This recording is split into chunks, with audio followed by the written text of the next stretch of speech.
Hello भाई लोग, welcome to अपना यूनाइटेड। यहाँ मिलेगा आपको मैनचेस्टर यूनाइटेड के सारे न्यूज़, ट्रांसफ़र न्यूज़ और रूमर्स। तो जो नया खबर निकल के आया है कि यूनाइटेड के अभी के कप्तान हैरी मैग्वायर और दुनिया के सबसे बेहतरीन खिलाड़ी रोनाल्डो के बीच में कुछ अनबन था प्रीवियस सीजन में, जिसको आज की रिपोर्ट किया है साइमन स्टोन, जो है बीबीसी के जर्नलिस्ट। एक क्रेडिबल सोर्स से आया है, इसीलिए हमको लगता है कि ये सही न्यूज़ ही होगा, क्योंकि साइमन स्टोन जो है वो ऐसे ही किसी चीज़ के ऊपर अपना ट्वीट्स नहीं करते। तो उन्होंने आज ट्वीट किया था कि दोनों के बीच में लास्ट सीजन में कुछ अनबन था कप्तानी को लेके। मतलब प्लेयर्स का एक ग्रुप था जिनको हैरी मैग्वायर की कप्तानी से कुछ प्रॉब्लम था, तो उनमें जो मेन थे वो रोनाल्डो थे, जिसकी वजह से मैग्वायर भी हैप्पी नहीं थे और इसकी वजह से ड्रेसिंग रूम में एक स्प्लिट सा बना हुआ था। तो रैग्निक के सीजन के लास्ट टाइम हमने जो नोटिस किया था कि, और एक खबर भी निकल के आई थी कि कुछ तो अनबन है प्लेयर्स के बीच में, कुछ ड्रेसिंग रूम में कुछ तो चीज़ चल रहा है जो रैग्निक कंट्रोल नहीं कर पा रहे, और इसका साफ जो रिजल्ट था वो हमको दिख रहा था यूनाइटेड के रिजल्ट्स के ऊपर। और और एक चीज़ जो हमको ध्यान देने वाली है कि ये सब जो न्यूज़ निकल के आई है कुछ दिनों के बाद, मतलब कुछ दिन पहले ही ये न्यूज़ आया था कि रोनाल्डो चेल्सी से और बायर्न से लिंक है। उसका जो एजेंट है योर्गे मंडिस, तो उसने जाके मीटिंग किया था उन लोगों से। तो ऐसा लग रहा है कि कुछ कनेक्टेड है, बट मेरे जो ओपिनियन है, मुझे लगता है कि मैनचेस्टर यूनाइटेड का अगला सीज़न का कप्तान तो रोनाल्डो ही होना चाहिए, क्योंकि जो प्रीवियस सीज़न हमारा गया था सबसे ख़राब सीज़न था, उस हिसाब से मैग्वायर की कप्तानी तो नहीं बनती। और मेरे हिसाब से चॉइस तो बचे सिर्फ ब्रूनो फर्नांडिस या फिर रोनाल्डो, क्योंकि डी जॉन्ग तो इस साल आने वाले हैं शायद, तो इसी सीज़न तो कप्तानी देना शायद ठीक नहीं होगा।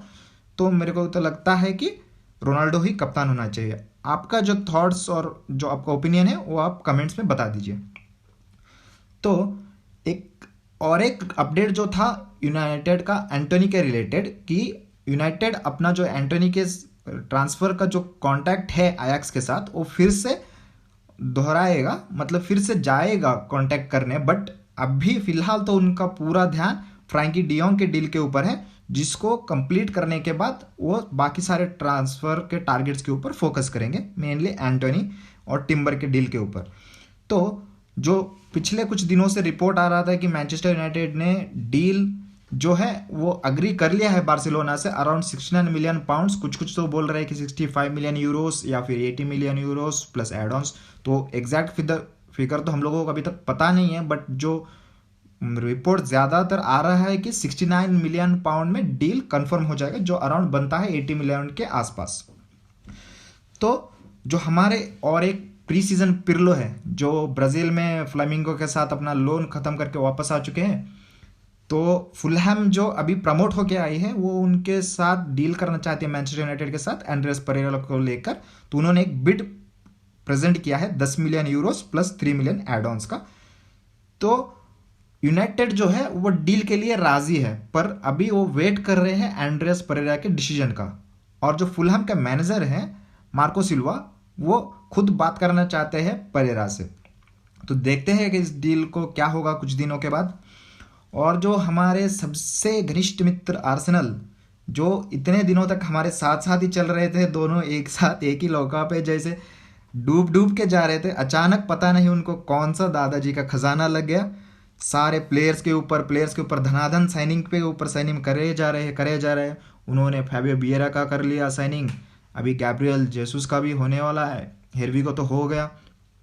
अभी जो एक उनका बैकअप गोलकीपर था मैट टर्नर, जो यूएस मेंस नेशनल टीम के भी गोलकीपर है, उनके साथ 7.5 मिलियन पाउंड्स का डील कंफर्म हो गया। और कुछ दिन बाद ही गैब्रियल जेसुस का भी अनाउंसमेंट होने वाला है। और अयाक्स के साथ जो आर्सेनल का लिसांद्रो मार्टिनेज के लिए जो इंटरेस्ट था, उसको भी उन्होंने बरकरार रखते हुए 40 मिलियन प्लस एड ऑन्स का एक बिट रखा है। पर अयाक्स अभी भी अपना 50 मिलियन वैल्यूएशन के ऊपर ही अड़ा हुआ है, तो वो तो नहीं लगता कि उसके नीचे मानने वाले हैं। तो मैनचेस्टर यूनाइटेड का जो प्री सीजन का ट्रेनिंग था वो आज से शुरू हो गया। लगभग सुबह 8 बजे के अराउंड एरिक टेन हैग पहुंच गए थे, उनके साथ स्टीव मैक्लारन भी थे, और कुछ इंपॉर्टेंट प्लेयर्स जैसे कि Donny van de Beek, Brandon Williams, Victor Lindelof, David de Gea और एरन विसाका, वो भी थे आज ट्रेनिंग में। अलेहांड्रो गार्नाचो भी आ गए थे।